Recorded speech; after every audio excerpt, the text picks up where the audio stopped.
د ملا یعقوب مجاهد ځانګړي ځواکونو د طالبانو د استخباراتو رئیس نیولی. طالبانو په دې کار سره یو ځل بیا وښودل چې په خپل نظام کې غل او خاین نه پرېږدي. دا چې دغه د استخباراتو رئیس څوک دی او په څه باندې د ملا یعقوب ځانګړو ځواکونو زندان کې اچولی، بشپړ حال را سره همدغه روانه ویډیو کې کتلی سي. سلامونه قدرمنو لیدونکو، زموږ مشال پریس یوټیوب چینل ته ښه راغلاست. د طالبانو د استخباراتو رئیس د لرغونو اثارو د پلورلو په تور ونیول سو. په تخار کې ځایي سرچینې وایي چې په دغه ولایت کې د طالبانو د استخباراتو رئیس مولوي سید احمد احمدي د دغې ډلې د یوې ځانګړي قطعې لخوا د لرغونو اثارو د پلورلو په تور نیول سوی دی.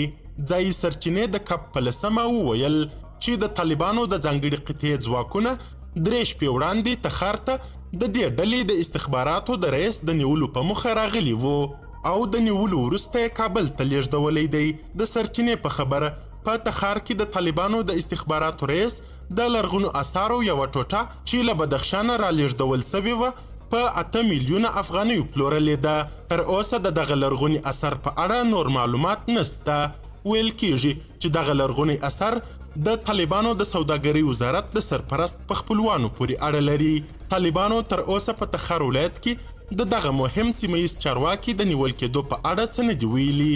تور لګول، اختلاس، فساد او له واکه ناوړه ګټه اخیستنه د طالبانو په منځ کې بېساري نه ده. قدرمنو لیدونکو، د ویډیو له کتلو مو نړۍ مننه.